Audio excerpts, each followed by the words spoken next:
जिसमें 20 लाख से ज्यादा वोटर्स है, 20 लाख से ज्यादा। अब मुझे कोई बताए भला, जहां 48 लाख वोटर है, वो सांसद कैसे 48 लाख मतदाताओं की अपेक्षाओं के साथ अपने आप को मैच कर, इसकी पूर्ति अरे अखिलेश भाई, एक लेवल की बात चल रही है यार, कहां केंद्रीय विद्यालय कर रहे हो अभी? इसका समय आएगा।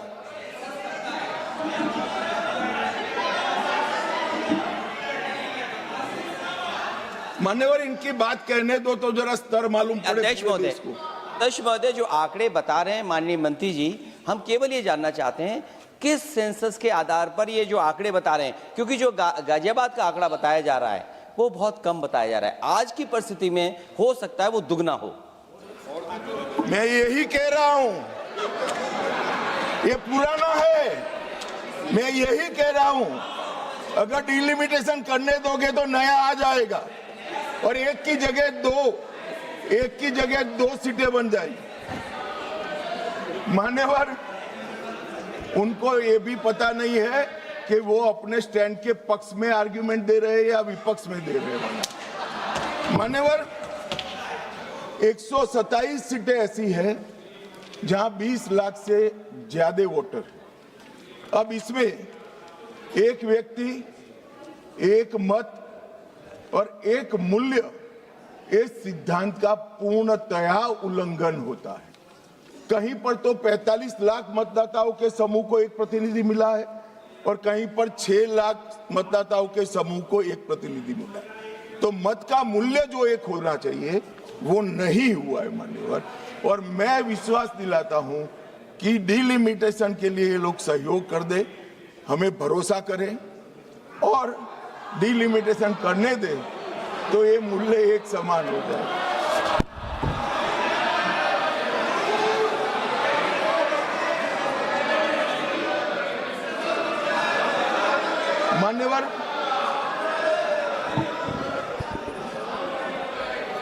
मान्यवर, मैं इसके इतिहास में भी जाना चाहता हूं। सबसे पहले 1972 में तत्कालीन प्रधानमंत्री इंदिरा गांधी जी की सरकार ने परिसीमन विधेयक लाकर सीटों को 525 से बढ़ाकर 545 की और फिर इसको फ्रीज कर दिया।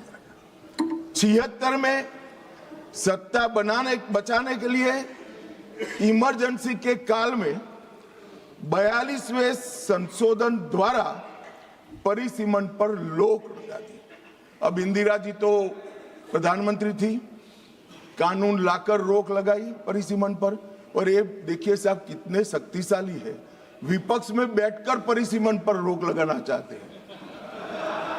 मगर उस वक्त भी कांग्रेस पार्टी ने ही परिसीमन से देश की जनता को वंचित रखा था और आज भी कांग्रेस पार्टी ही परिसीमन से वंचित रख रही है।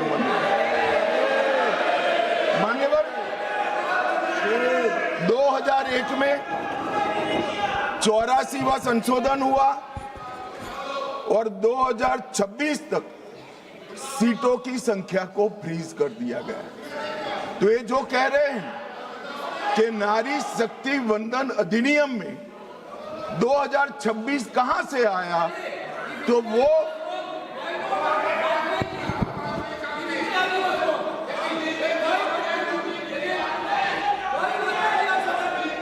बताता हूं। एक सेकंड। मान्यवर, ये कह रहे हैं वाजपेयी जी थे। वाजपेयी जी बड़े विद्वान पुरुष थे, ये इनको जानते थे, तो इन्होंने प्रयास ही नहीं किया, बेचारे ने आगे बढ़ा दिया इंदिरा जी का। मगर हम तो समझते थे कि आप हमें सपोर्ट करोगे, तो हम तो बिल लेकर आ गए। अब आप गिराना चाहते हो भाई। तो वाजपेयी जी ये बात की कल्पना कर सकते थे। कांग्रेस पार्टी को हम लोगों से वाजपेयी जी बहुत अच्छे से जानते थे, क्योंकि 19 महीना जेल में रहे थे मान्यवर, वो बहुत अच्छे से पहचानते थे। और 84वां संशोधन इसने 26 तक फ्रीज कर दिया और 50 वर्षों तक 1976 से लेकर 2026 तक क्या रिकॉर्ड से हटाना है? प्लीज अध्यक्ष जी, प्लीज, अरे बैठ जाओ, मैं बता देता। तय करने तो आप मत करें, प्लीज बैठिए। मैं इनकी इज्जत करते हैं, इसका सम्मान करता हूं माननीय अध्यक्ष जी। अभी से लेकर अंत तक अगर फ्लो के कारण कोई असंसदीय शब्द निकल जाता है तो आप स्वयं इसको हटा देना, इनको बोलने का मौका मत देना। मान्यवर, 50 वर्षों तक 1976 से लेकर 2026 तक देश की जनता को जनसंख्या के अनुपात में प्रतिनिधित्व नहीं मिला। 26 में ये सीमा समाप्त हो। अब 26 में सीमा समाप्त होने के बाद अगर डिलिमिटेशन करते हैं तो डिलिमिटेशन 29 के पहले समाप्त नहीं हो सकता, क्योंकि परिसीमन आयोग का एक नियम है कि हर कॉन्स्टिट्यूएंसी में जाकर पब्लिक हियरिंग देना होता है। तो 543 कॉन्स्टिट्यूएंसी का पब्लिक हियरिंग 26 के मध्य से लेकर 29 तक हो नहीं सकता और 27 तक जनगणना के आंकड़े नहीं आ सकते। तो स्वाभाविक है अगर हम 29 का चुनाव नारी शक्ति वंदन अधिनियम के स्पिरिट के साथ कराना चाहते हैं, इस देश के 50% मतदाताओं को इस महान सदन में 33% आरक्षण देना चाहते हैं, तो अभी ही ये लाना पड़ेगा। ये जो पूछ रहे थे क्यों अभी आ रहा है, इसके लिए मैं पूरी बात समझा रहा हूं। वैसे मैं मानता हूं ये समझे हुए, मगर मान्यवर कहावत है ना, सोता है उसको जगा सकते हैं, जो जागता ही पड़ा हो उसको कोई उठा नहीं सकता। ये सब समझते हैं मगर एक भ्रांति खड़ी करना चाहते हैं। मान्यवर, 76 में इस देश की आबादी थी 54.79 करोड़ और आज 140 करोड़। तो 54.79 करोड़ आबादी में जितने सांसद थे उतने ही 140 करोड़ की आबादी के बाद रखना, ये इनका मानना है। मान्यवर, आर्ग्यूमेंट क्या दिए गए कि सबको बोलने का कम मिलेगा, 0 ओवर में मौका नहीं मिलेगा। मान्यवर, सरकार का दायित्व है कि सदन के सदस्यों की संख्या बढ़ेगी तो सरकार सदन के दिनों की संख्या भी बढ़ाएगी। और मान्यवर, आप तो बड़े दयालु हो, रात को 12-12 बजे तक सबको 0 ओवर का मौका देते हैं।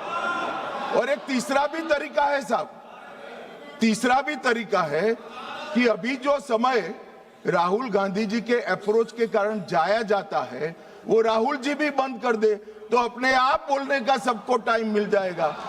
ये विरोध कर स्थगन करा कर जो समय बेकार कर देते हैं, वो अगर वो भी बंद कर दे तो कुछ सरकार बढ़ाएगी, कुछ राहुल जी बढ़ाएंगे और कुछ आप बढ़ा लोगे, तो समय की चिंता किसी को करने की जरूरत नहीं है। मान्यवर, परिसीमन आयोग वो एक प्रकार से संवैधानिक अधिकार है हर मतदाता को अपना प्रतिनिधित्व समान रूप से प्राप्त करने का, और 120% की वृद्धि होने के बाद ये कभी हो नहीं सकता कि एक समान हो। मैं तमिलनाडु का ही उदाहरण देना चाहता हूं। मान्यवर, तमिलनाडु में 39 सीटें हैं। अगर डीएमके का मानकर हम इसी 543 सीट में आरक्षण करते हैं तो 13 सीटें महिलाओं के लिए आरक्षित हो जाएगी और 26 सीटें ओपन रहेगी। अगर 2011 की जनगणना के आधार पर करते हैं तो तमिलनाडु की सीटें 6 कम हो जाएगी, परंतु हम वो नहीं कर रहे। हम 50% वृद्धि हर राज्य की कर रहे हैं, जिससे किसी का प्रोरेटा नहीं। तो अब क्या होगा, 59% सीटों में 20 सीटें बढ़ेगी और 39 सीटें महिला ओपन रहेगी और 20 सीटें महिलाओं के लिए आरक्षित रहेगी। मान्यवर,